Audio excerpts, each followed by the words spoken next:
Welcome in, ladies and gentlemen, to another edition of the On the Pony Express podcast. I am Billy Embody. We've got a packed show for you guys today from ACC Media Days in Charlotte. Dean Ralsky here on my right. We talked with Rhett Lashlee, Kevin Jennings, Alex Kilgore, Logan Parr, Isaiah Wacobia. We heard from some players from Stanford, Miami, Cal was in the building, and Virginia as well. I spoke with Chandler Morris just a few moments ago. We've got your full ACC Media Days recap of day one, mainly hitting the SMU high notes for you, and it gets going right now on the Pony Express podcast. In today's economy, you need two jobs just to afford breakfast. Filling up your tank? Might as well finance it. But there's some good news. Northwest Insurance Agency can actually save you some money. Auto, home, business, and more custom coverage without the custom price tag. Northwest Insurance. Protect more. Spend less. This is the On the Pony Express podcast, part of the On3 network. Check out all the SMU coverage you need at ontheponyexpress.com. Now, here's your host, Billy Embody. 1, 2, 3, let me go.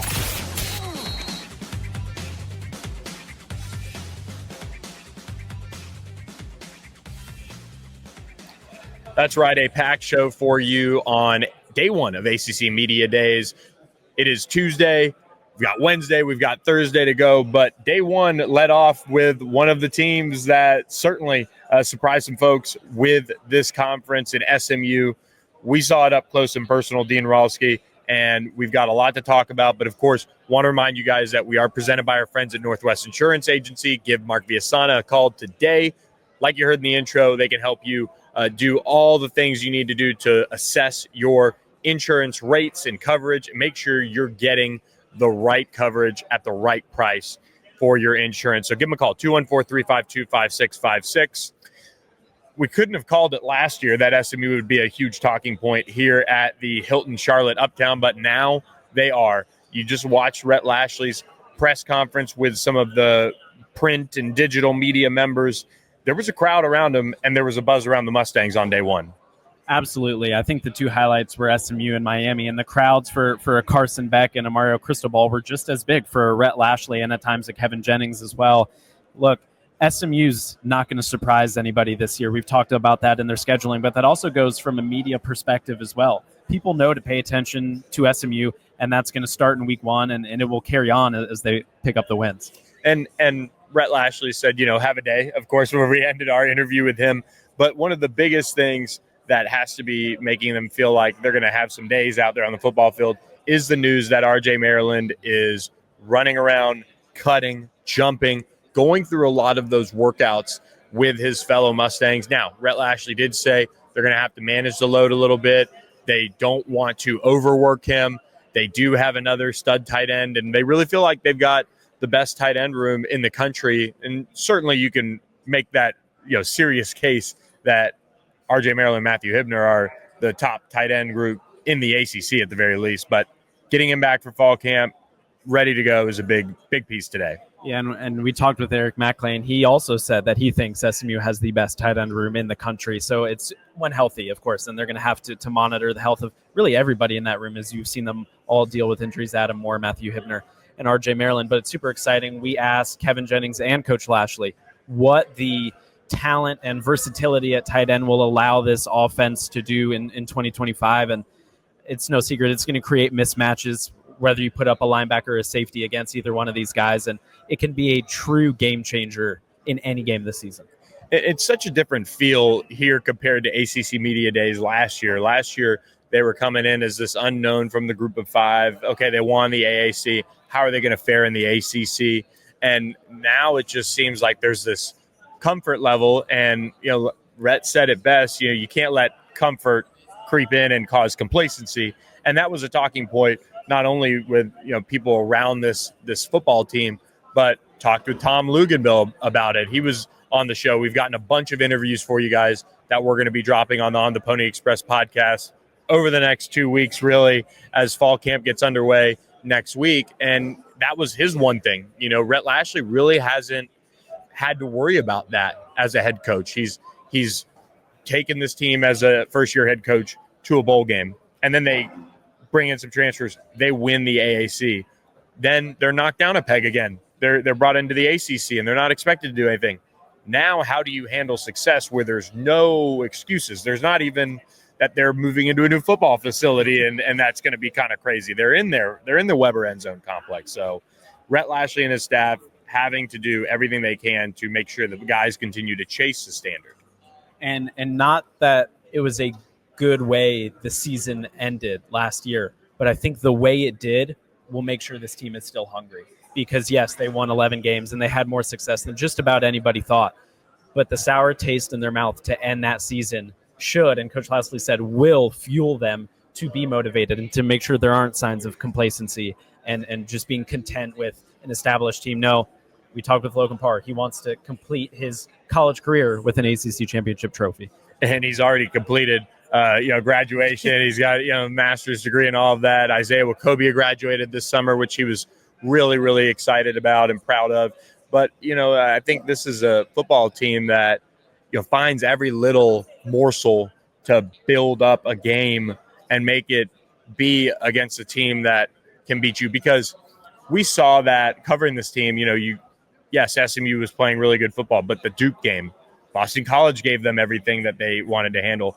And even talking with, it was Isaiah Wacobia, in the breakout room, he said, that BC game at the Fenway Bowl, not last year, has a sour taste in their mouth, and they head back up to Boston later this year, and they want to make sure that they're on the right side of it this time. They can find little things each and every week. We were sitting here with Alex Kilgore, and he said, whoa, Baylor and TCU, yes, we're talking about the non-conference schedule, but East Texas A&M, we've got to be ready to go and take it one game at a time, one day at a time, and all the other cliches. And I remember Coach Lashley saying after that Boston College game, I think it was the Boston College game, that is the sort of game he expected each Power 4 game to be played. Tight, one or two possession games. Now SMU just was very, very good last year, obviously, and so they were able to blow some teams out. But having the experience of being in those tight games and winning them, look, they're going to be in some tight ones this year as well. We'll talk about the schedule. It gets tougher this year than last year. I don't think you can argue with that. And so they'll be in some tight games, and they will have been, on the winning and losing side, if you think about the ACC championship of tight games. And point being, they will have been there, and a lot of these players will have known how to handle those situations. Yeah, I think that is something that I was interested to hear from the guys about how they would handle being, for the first time, in a sense of normalcy and doing something for the second time. Obviously, the schedule changes a little bit, but it's also just knowing what you're getting into, and that helps drive your preparation and drive how you respond to different events or different games.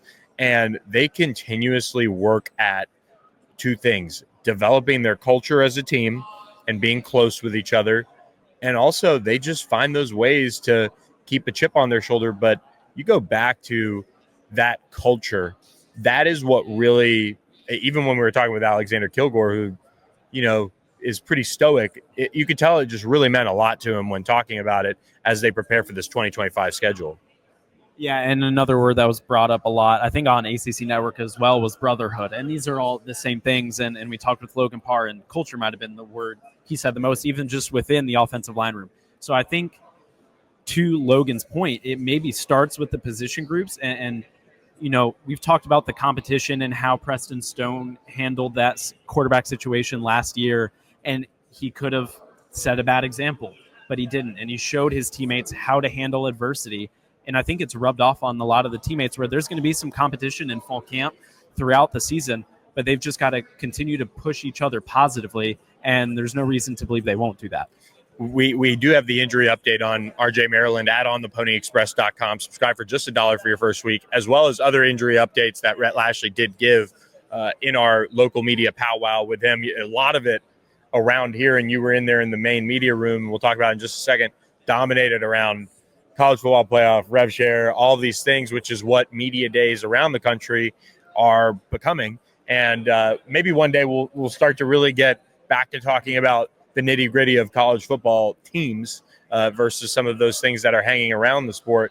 But before we talk about some of those talking points that Rhett Lashley had at the main podium, I do want to remind you guys that we're also presented by our friends at Status Jet. statusjet.com. We appreciate David Henry and his support of the On the Pony Express podcast, continuously hooking up our subscribers with great deals for the college football season. I ran into one of David's worker bees at Status Jet, and he was just talking about how so many people call in and just want to know what does it cost to get to this game, what's the experience like that I can book, and you do it, and you mention us, and you get a discount on that round trip flight, which is really nice. So reach out to our friends at Status Jet today. You see them behind us, just like Northwest Insurance Agency and Thomas Auto Group, huge supporters of us. So make sure you give them a call today and reach out to them at statusjet.com. Rhett Lashlee, he held court, one could argue, in that corner of that media breakout room, but he had already talked about some of the things that are kind of bothering him about the current layout of whether it be the college football playoff or revenue share, NIL. Rhett is somebody that will absolutely tell you exactly how he feels about something, exactly what his point is that he wants to get across. And I think that's becoming something that, obviously people will find the things that he says to really, take advantage of that and get his point across. But he's also somebody that has been in the SEC, has been in the ACC. He hasn't been in the Big Ten and the Pac-12, but he is certainly, or the Big 12, but he's certainly somebody that has seen a lot of college football in his career. And when he says something, he means it. And while he's always trying to stick up for his team in this conference, it comes from a place of experience too.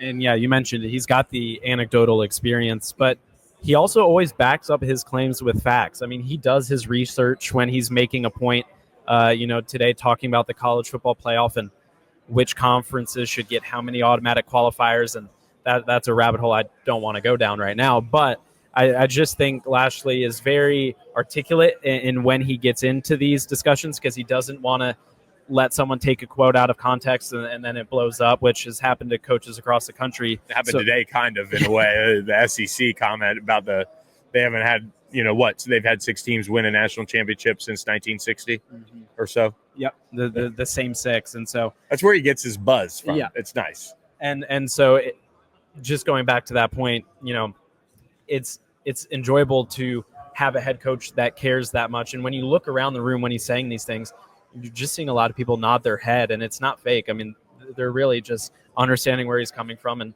what it seems like oftentimes agree with them. Yeah, it's really interesting. You go back to the college football playoff and Rhett, going to bat for the system that's set up for players right now and just how difficult it is for players to transfer around the college football playoff or bowl season or what have you. They have some big goals for what they'd like this college football playoff to look like and really make college football mean something a little bit more just right around that end of the season and maybe even take away conference championship games and make them play-in games for a college football playoff that be expanded. Yeah, and a couple of the things Coach Lashlee said today were, one, he doesn't blame the playoff committee. He thinks they're in a tough spot. There's going to be human error.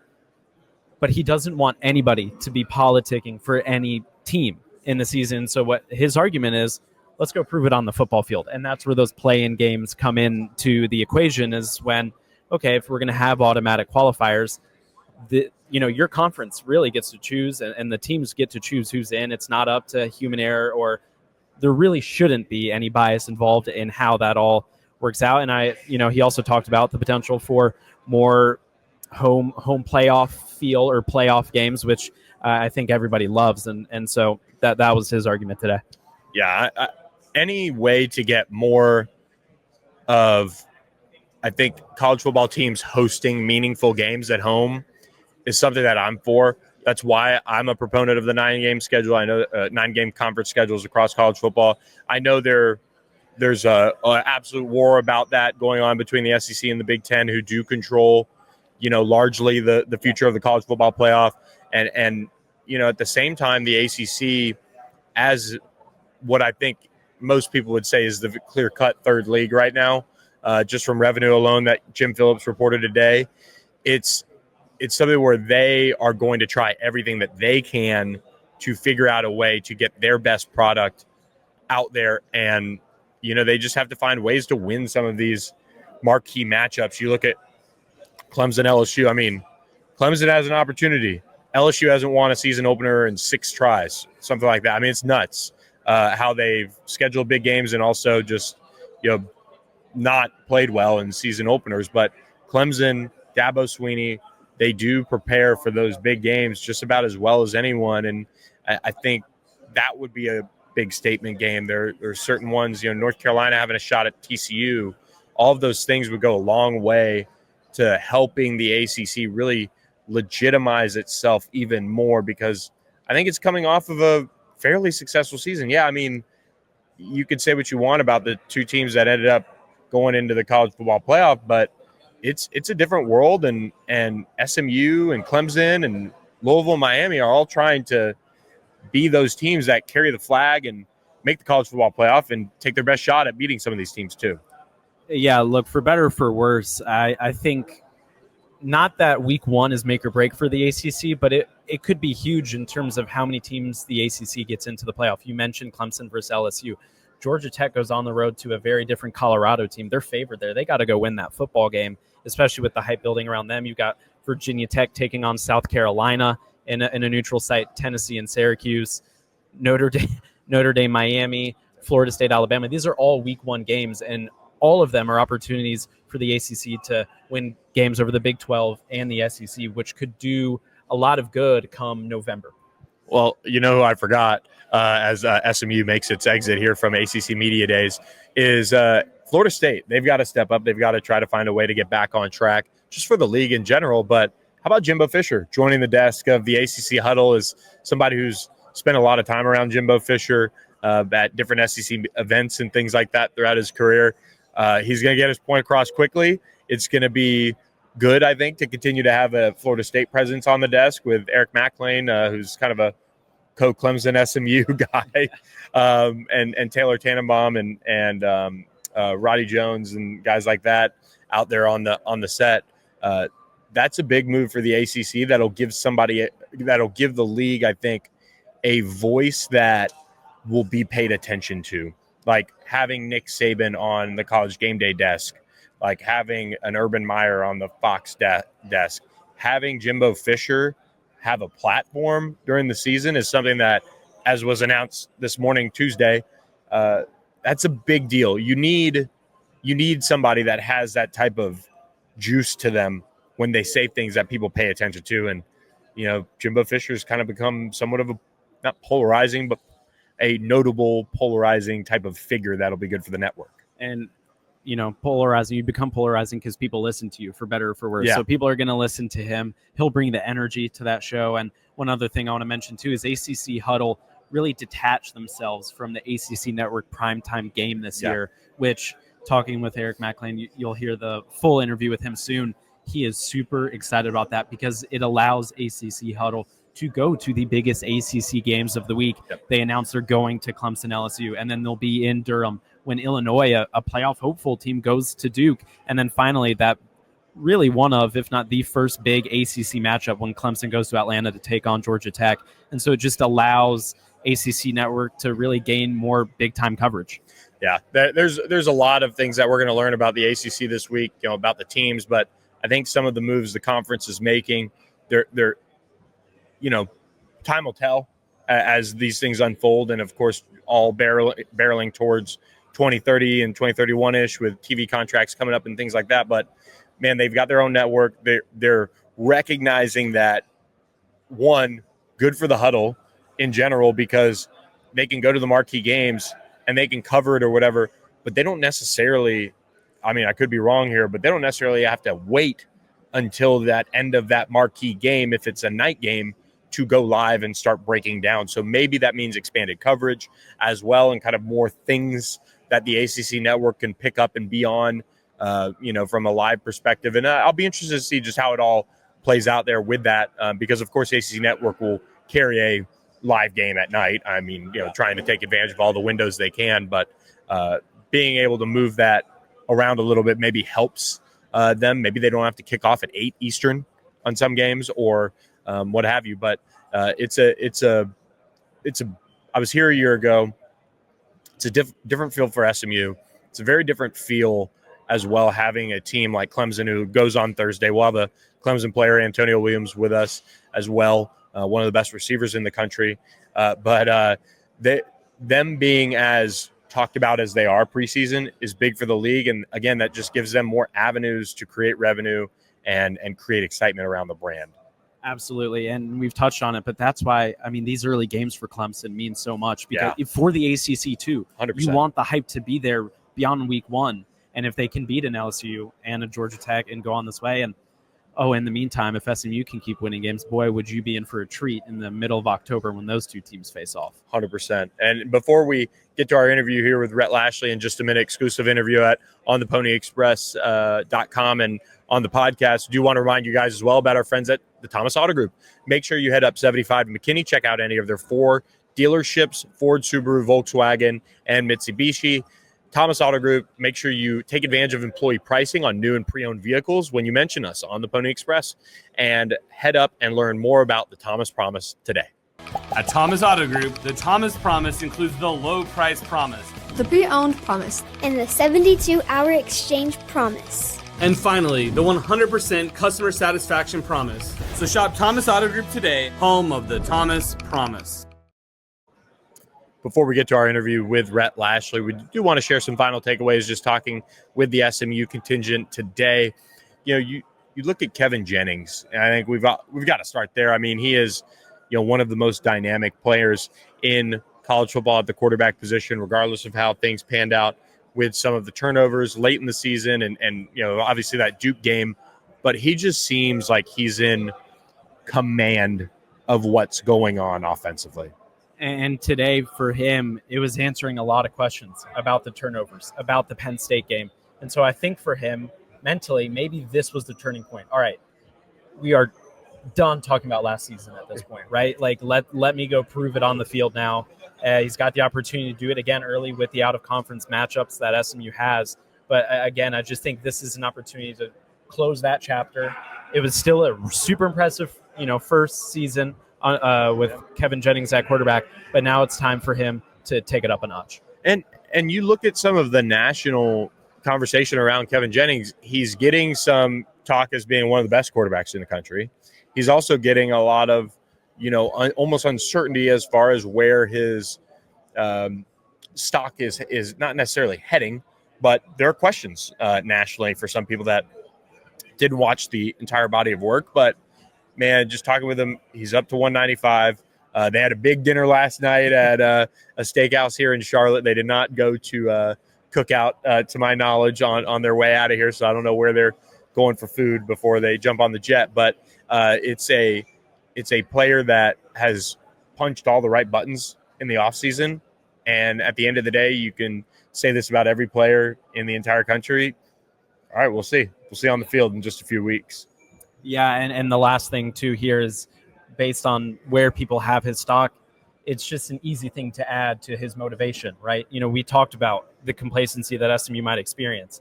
Well, Kevin Jennings won't be experiencing any complacency. He wants to be in New York at the end of the season competing for a Heisman. Team goals are more important. He wants to be back here in a few months competing for an ACC championship. But I don't think there's any worry about him feeling comfortable. No, he wants to go prove every doubter wrong. And you look at one of the guys protecting him up front. Logan Parr has added 100 pounds to his squat. He benched 225 36 times from what he told me. And this is I asked him, I kind of said, what's the thing that's helped you the most? And this is his first offseason that he's healthy in a minute. So he's in the same place. He knows he's going to be available day one of fall camp, have a whole fall camp. He got cleared the week of the Nevada game last year and just had to play his way into shape.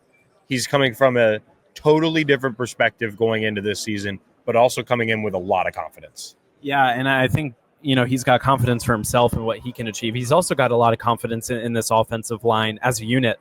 It sounded like he thinks this is the most talented offensive line group he's been a part of at SMU, and he's excited. And to your point, as we know, and right now heading into fall camp, it's a healthy group. So you can try and get ahead of, the issues SMU had early on in the season where it took them a few weeks to truly hit their stride.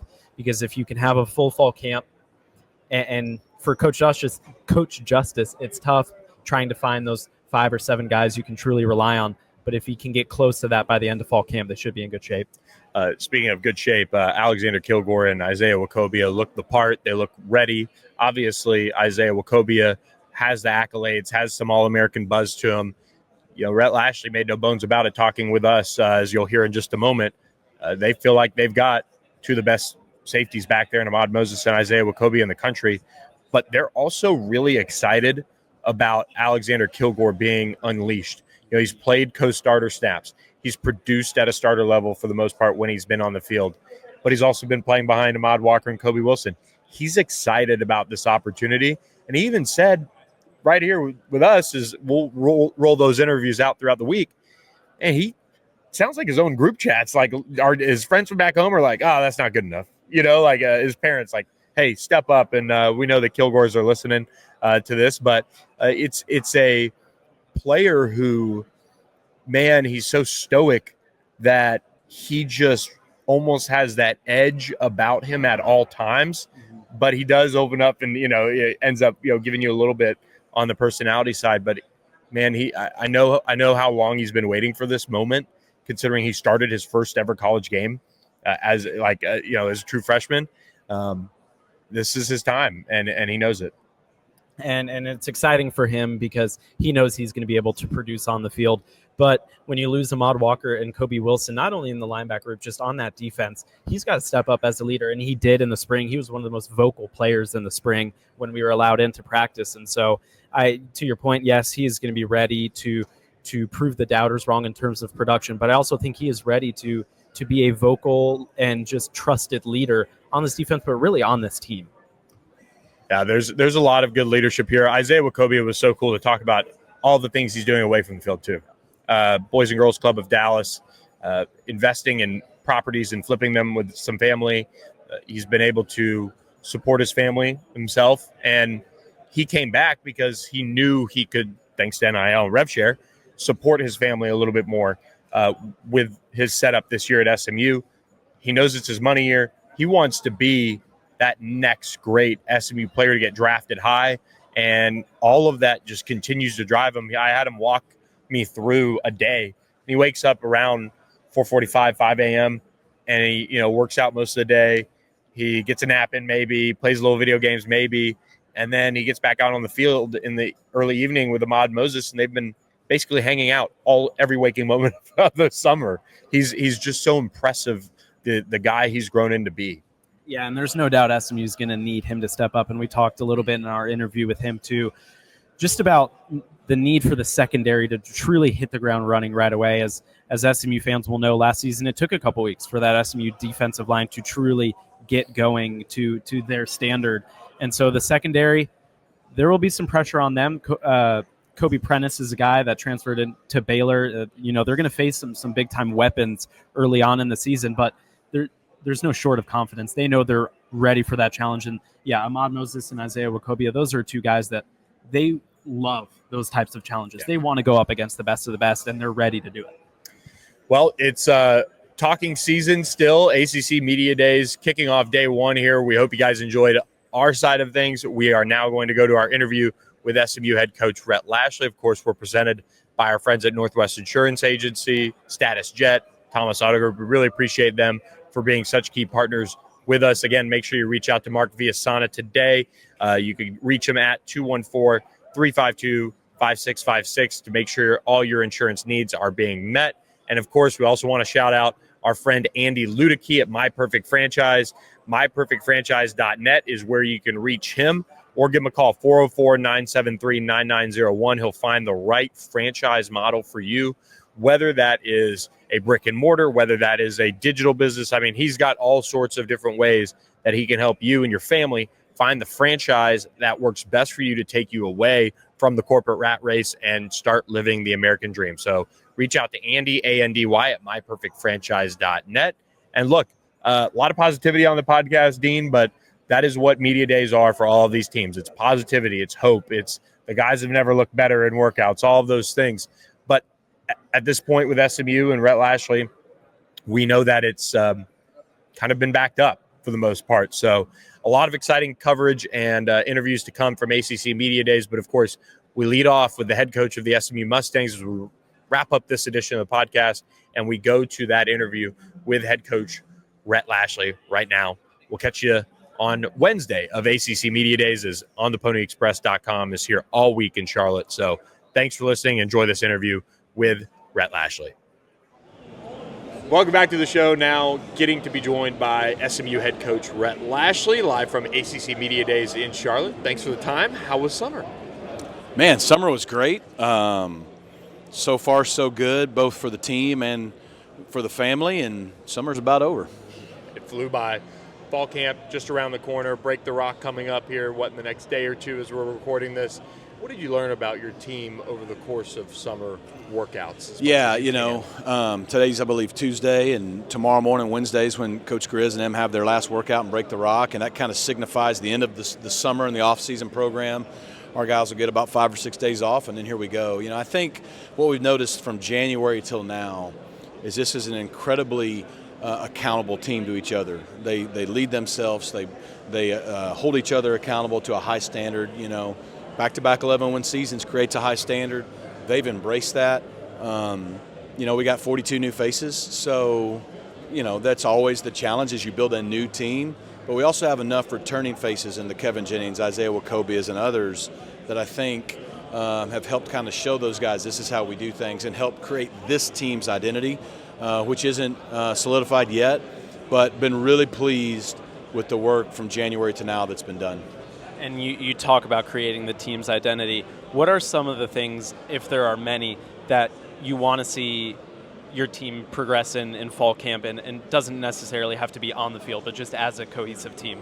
Well, I think for us a big deal is always the team unity. We have to have a team that's close together, that's about the team, low ego, high output. We've had that the last few years. This team's got to be no different.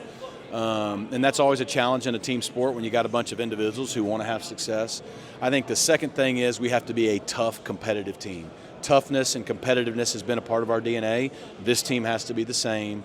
And I think thirdly, and probably the biggest, I don't even know if it's a question, it's every year it's a question, is how are we going to handle adversity?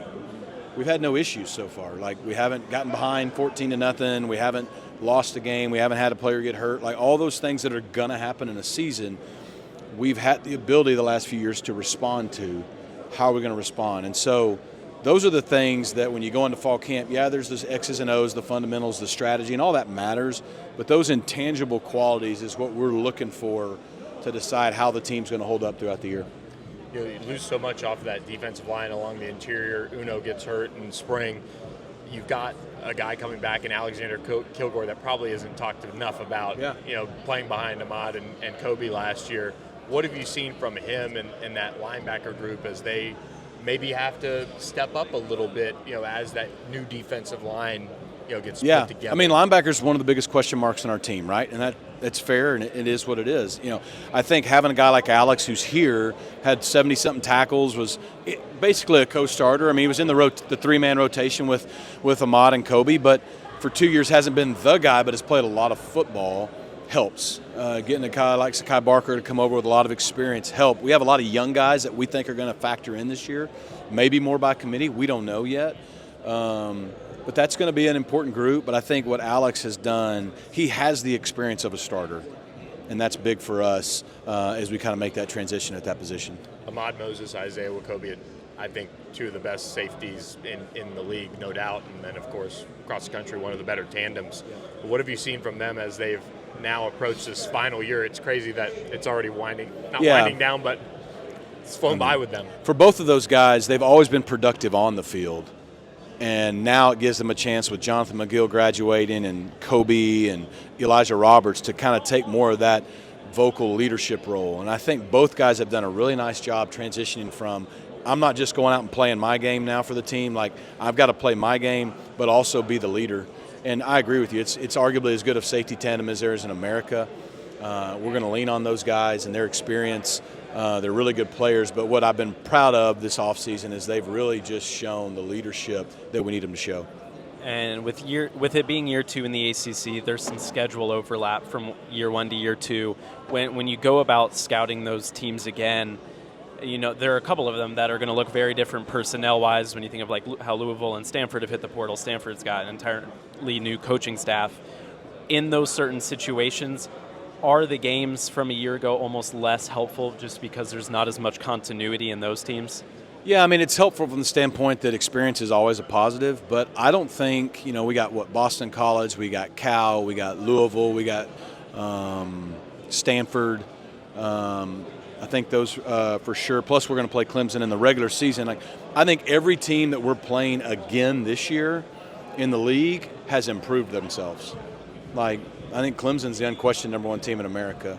I think when you look at Stanford, they've gotten better. I think Cal's made changes to get better. I know Boston College is going to fit more the identity that they want there. And you look at Louisville, I think Louisville, they may be the favorite to win the league that nobody's talking about. I think they were really good a year ago. They were a 9-win team that should have been a 10-win team. And then on top of it, they have arguably the best running back in the league, maybe the best receiver in the league, a great quarterback, an incredible coach. They'll be even better on defense. So everybody we're going to play is going to be better.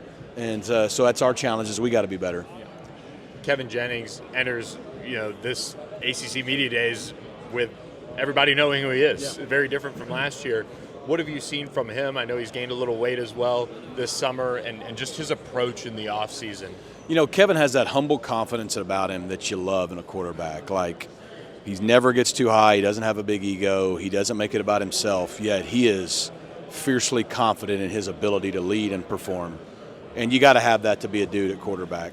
Going into the first year as a true starter, De'Aaron King will tell you it's different when you're the guy all offseason versus a guy, and you start midway through. What I've seen is, yes, he's changed his body, which is good for his upper body to just put some muscle on to, take the wear and tear that comes from playing a full season at this level. I think most importantly, he has fully embraced the leadership role of our football team. He's the unquestioned leader of our team. Our guys love him, believe in him, follow him. Usually your team takes on the personality of your quarterback, and if that's the case, it gives me a lot of optimism for this year. A lot of changes at the wide receiver position. You've got some tight ends that are obviously returning as well. You've got some guys coming back at receiver too, but that revamped wide receiver room with guys like Amir Knight coming in, some young freshmen you guys are excited about. You add Link Rhodes here soon, Dylan Goffney back. Just what does that group look like? I'm really excited about our pass catchers, as you call them, because on one hand, with R.J. Maryland, on track to be healthy and Matt Hibner back, we may have the best tandem of tight ends in America, at least for what we do. So I'm excited about that experience. I think Jordan Hudson and Romello Brinson are poised to have their best year yet in college. We need them to. They need to. But then after that, our staff did a fantastic job of replacing a lot of guys we lost with a good mix. I think we have 4 dynamic true freshmen. I think a couple of them are going to play and help us this year, if not all. But then we did add Ymir, we added Goffney, we added a Link Rhodes, transfers and JC kids. So I think we have a good mix of veteran guys, new, older, mature guys coming in, and young, talented freshmen to be in the mix to either do it by committee or maybe a couple guys raise their level, to replace some of the production we lost. And you touched on the tight ends a little bit, and I asked Kevin the same question, but what does that tight end room allow you to do personnel-wise, in different packages and just creating mismatches? Yeah, it just creates a ton of versatility because, when you can play with 2 tight ends on the field, that changes what a defense can do, but the way RJ and Matt Hibner are weapons in the passing game and versatile guys, you can play fast, you can be multiple, and you can create a lot of matchup problems for a defense. So they got to decide how they want to play those guys. As receivers, as tight ends, everyone's going to have a different thought, and based on what they do, it just gives you a lot of flexibility to attack a defense. The run game with the offensive line, kind of working together on that with some of the changes in the interior, and then a whole new running back room in a sense. Derek McFall returns, but redshirted. Yeah, what are you feeling like the run game's looking like? Again, we lost a really good player in Brashard Smith, and yes. So. I don't know where the production is going to come from, but I'm confident it'll come. I think an even better O-line will help, an experienced quarterback will help. Again, there may be some not familiar faces, but I think we got a lot of weapons at pass catchers. So the running back's no different. I think we have maybe not a familiar face in terms of an established starter, and maybe not tons of guys. We got 4, but I think all 4 are going to help us. I mean, I think Derek McFall did get some experience last year and fits the Brashard Smith role stylistically. C.J. Johnson's the same way. And then you add in 2 bigger backs to replace the LJs and others that left, and T.J. Harden, who led UCLA's rushing. He's a big guy who can run. And then Jermecco Green, the freshman. I think all 4 bring something different to the table. We're going to need all 4. Does a guy raise up and have almost 2,000 all-purpose yards? I don't know. Or do they all do it together? But I think we have good versatility, and I think all 4 are capable of being productive for us. Last one for us, the comfort level maybe. Is it there now that you've moved into Weber? You've been in Weber a whole year. You're in the same conference. I mean, same coaching staff. Is it nice? It may be a problem, right? I know, right? We don't have to move buildings. We don't have to move leagues. We don't have new coaches to break in. It's exciting to go into year 4 with some consistency and feel like you have established some program standards, and there is a lot of continuity. At the same time, 42 of our 85 scholarship guys are new. And so we're still building a brand new team. And that's one of the challenges, is also one of the excitements of coaching nowadays, is every year you're creating a new team, identity, culture. And this team's different. They're not last year's team. But they also get the opportunity to do some things that maybe last year's team didn't, and so that's what we're excited about. Comfort is in the right way is yes, but anytime you get too comfortable, you get complacent. Progress stops, and we're very urgent to prove ourselves all over again. Awesome. Well, Rhett Lashley, thanks so much for Thanks, stopping guys. by. Looking forward to seeing you guys in fall camp. Have a day. Thanks for listening to the On the Pony Express podcast with Billy Embody. Follow us on your socials on X at SMU on 3 and on Instagram at on3SMU. And keep it locked to ontheponyexpress.com for more coverage.